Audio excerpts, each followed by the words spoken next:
सबके घर नहीं, हम तो कहेंगे भाई सरकार से पूछिए, मुख्यमंत्री से पूछिए ना कि यहाँ क्या इतना गैस की ज़रूरत है, कितना प्रत्येक दिन लगता है, कितना सप्लाई हो रहा है, पेट्रोल प्रत्येक दिन यहाँ कितना खपत है और कितना सप्लाई है, वो बताएंगे उत्तर। तो ये झूठ मूठ के राजनीति क्यों कर रहे हैं ये लोग? सरकार के पास तो सारे कुछ रहता है, तो ये सड़क पर आंदोलन करना कोई मतलब नहीं है, उनके पास तो सब कुछ है। उनका काम है जो काला बाजारी हो रहा है उसको रोकना। अभी तो देश के कई हिस्सों में आपने देखा उन्हीं के लोग काला बाजारी में लगे हुए हैं। कोई अब्दुल उत्तर प्रदेश में देखे कि 55-56 उनके पास मिल गया है, क्या बोलते हैं, गैस सिलेंडर भरा हुआ नहीं, छुपा के घर में रखे हुए। तो ये लोग सिर्फ अराजकता की स्थिति पैदा करना चाह रहे हैं, जब देश के प्रधानमंत्री कह रहे हैं कि भाई कोई पेट्रोल डीजल की कमी नहीं है, गैस की कोई कमी नहीं है, एलपीजी की, इसलिए लोगों को पैनिक नहीं होना चाहिए। और देश के प्रधानमंत्री लगे हुए हैं। अभी आज भी देख रहे थे न्यूज, आज भी वहाँ से पार हुआ है, क्या बोलते हैं, टैंकर जो बड़ा, जहाँ जल डमरू मध्य ईरान से। तो कहने का अर्थ है कि देश के प्रधानमंत्री बिल्कुल चिंतित है और देश को कभी भी, देश की जनता को वो कभी तकलीफ नहीं होने देगी। लेकिन राहुल गांधी तो कह रहे हैं कि देश की जो एनर्जी सिक्योरिटी है वो यूएस के सामने सरेंडर हो गई है। अरे हमने कहा कि राहुल गांधी कब क्या बोलते हैं उनका तो कोई आता पता नहीं, उनको खुद भी उनको शायद नहीं रहता है पता। इसीलिए हम देखते हैं कि लोकसभा में जब खड़े होते हैं कुछ बोलने के लिए, कुछ बोलना शुरू कर देते हैं। तो ये इनकी कोई पहली दफ़ा नहीं है ना, शुरू से वो देश में अराजकता की स्थिति पैदा करने के लिए, आपने देखा होगा विदेश की धरती में जा कर के क्या कर रहे थे, वही ना यूरोपियन कंट्री में गए थे, वही अमेरिकन ये सब कह रहे थे कि भाई भारत में लोकतंत्र संकट में है, लोकतंत्र बचाइए। जिन लोगों के पास वो लोकतंत्र बचाने के लिए गुहार लगा रहे थे, तो सार्वजनिक है, कोई किसी से छुपा हुआ नहीं है। तो इसीलिए वो क्या बोलते हैं और क्या करते हैं, हमको लगता है शायद राहुल गांधी को भी पता नहीं रहता है। मैंने ऐसी अपोजिशन लीडर देश में पहली दफ़ा बना है जो सोचते कुछ हैं, करते कुछ हैं, बोलते कुछ हैं, उनको खुद भी याद नहीं रहता है। इसलिए उनकी बात अब देश की जनता कोई भरोसा नहीं करता है।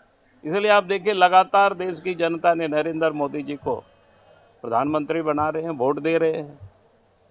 सर राज्य में आने वाले दिनों में जल संकट, गैस सिलेंडर खत्म हो गया सर, मरीजों का खाना जो है वो बंद पड़ा है सर।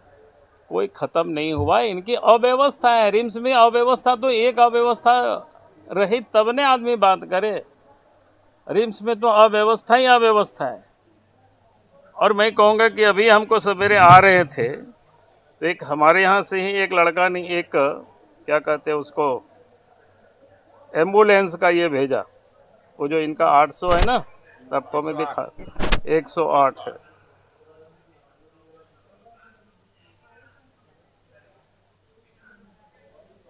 हाँ हाँ, झारखंड सरकार का गाड़ी है, देखिए बता रहा है, 108।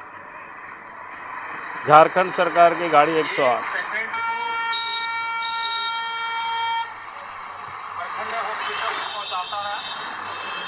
और कभी कभी जिला भी जाता है। ज्यादा ध्यान देना चाहिए गर्मी को लेकर। आप देखिए हालत।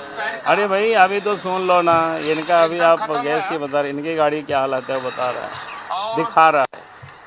यानी गाड़ी की जो चक्का तक है उसका रीम तक, क्या बोलते हैं, तार निकल गया है, कहीं भी खराब हो सकता है, खराब होकर के ही पड़ा हुआ है। ड्राइवर बेचारा परेशान है। जो एम्बुलेंस में जो सामानें होनी चाहिए वो कुछ है भी नहीं। तो इस प्रकार तो सरकार चल रही है। तो इसीलिए इस सरकार की तो कृत्रिम तरीके से सारी समस्याओं को पैदा कर रही है। जहाँ राज्य के खाद्य आपूर्ति विभाग भी देखते हैं वही मंत्री, तो हमें लगता है पेट्रोल डीजल का उनको बढ़िया से पता है, कोई दिक्कत नहीं है। या तो बताते कि भाई हमारे इतनी जरूरत है, अभी इतना ही मिल रहा है, इस कारण से ये क्राइसिस है। वो तो बता नहीं रहा, तो रिक्शा पर चल करके आ रहे हैं। इससे अधिक बड़ा नौटंकी क्या हो सकता है? तो इसीलिए मैंने कहा कि भाई इसकी, आज आपने कहा कि क्या ज़रूरत है इस समय, स्वाभाविक है कि अब गर्मी का मौसम आ रहा है, जगह जगह पर पानी की किल्लत है, लोग आज परेशान होने लग गए, अखबारों में समाचार आने लगा, सोशल मीडिया में भी आने लगा। तो सरकार को युद्ध स्तर पर इन सारी चीज़ों को परेशानी होने के पहले ही इसको ठीक करना चाहिए। ऐसे तो इनकी सरकार 6 साल हो गई, तब तक ठीक कर लिए होते, लेकिन उन्होंने कुछ किया नहीं, क्योंकि इनको मतलब ही नहीं है काम करने के लिए जनता के लिए। इनको तो सिर्फ कमाने में लगे हुए, हर चीज़ में ही कमा रहे हैं पैसे, लूटने में लगे हुए। आर्टिफिशियल क्राइसिस सरकार क्यों जनरेट करेगी? आखिरकार जनता तो हैम्पर करेगी आप। नहीं, आर्टिफिशियल क्राइसिस पैदा होगा तो इनके गुर्गे जो काला बाजारी करते हैं वो लोग पैसा कमाएंगे।